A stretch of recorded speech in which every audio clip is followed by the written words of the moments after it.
continuing with the nun's priest's tale.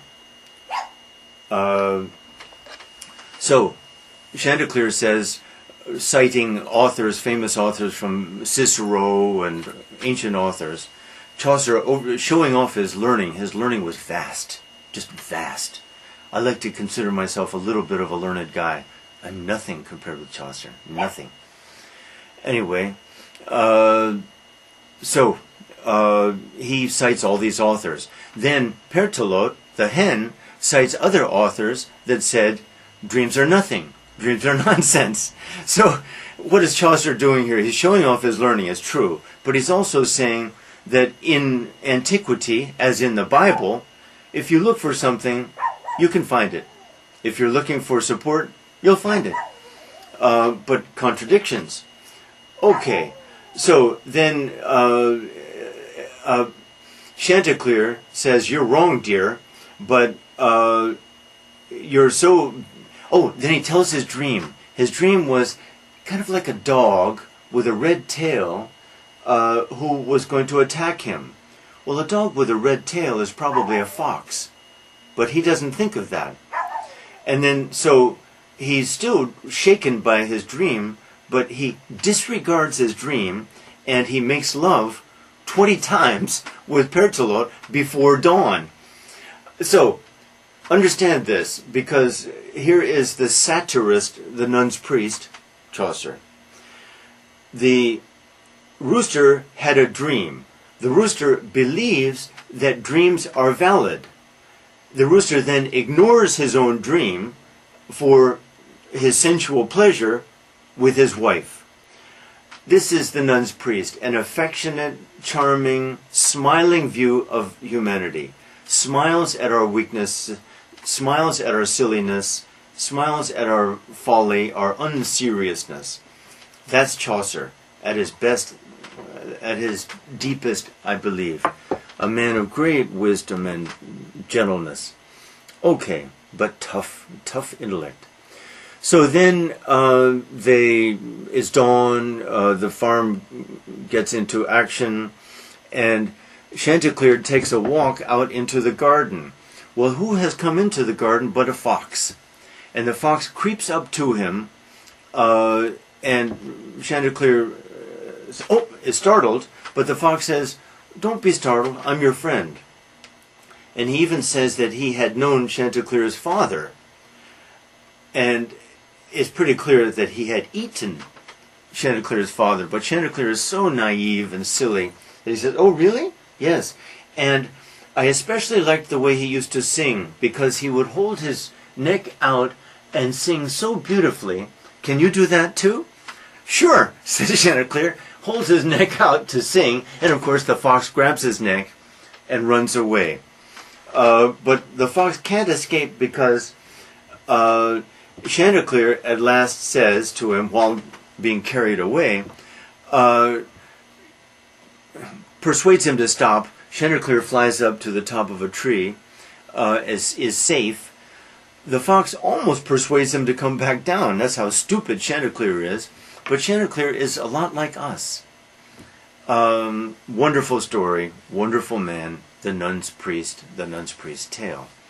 Now I must tell you about two other characters, three others, if I'm able. The three most famous. First, the pardoner. A pardoner is not really a clergyman, but he works for the church selling pardons.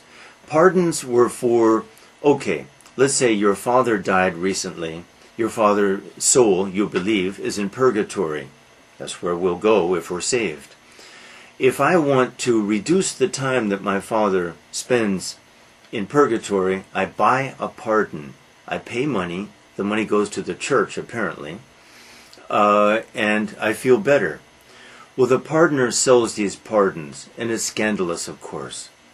This is outrageous. This method of raising money for the church, outrageous. But the pardoner is even worse. The pardoner also sells relics. For example, do you know that Christ used this? Yes, Christ used this. I assure you, Christ used this. Would you like to buy it? It's a relic, a holy relic. Yes, Christ used this pen too.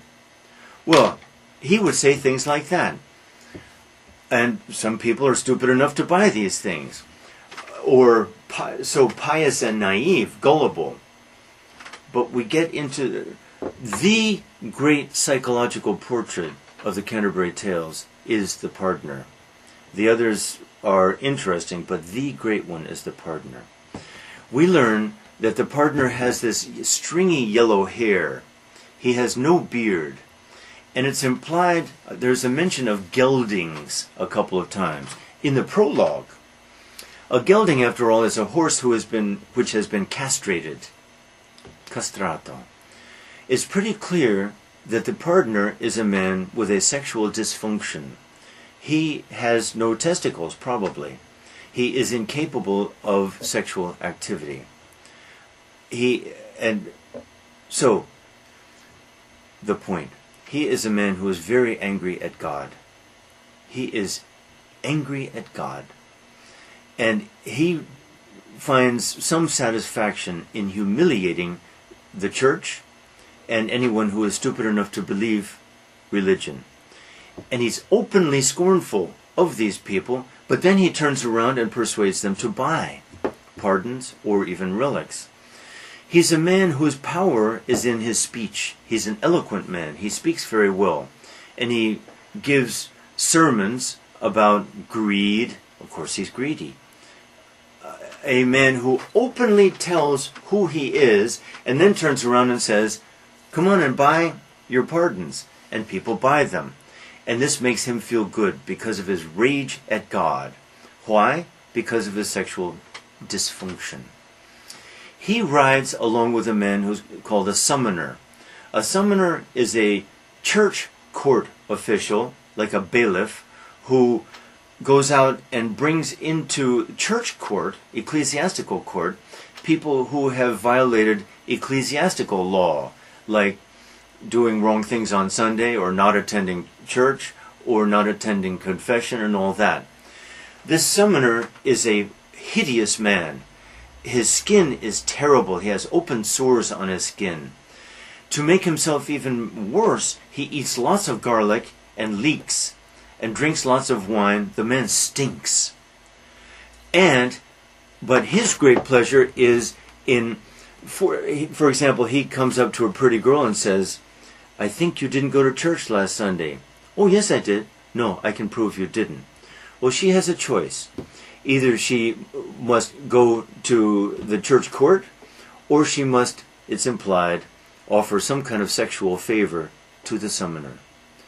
And this man is like the pardoner in that he makes himself even more disgusting than he naturally is by eating and drinking these foods, because it will humiliate the other person, the girl or woman, that much more.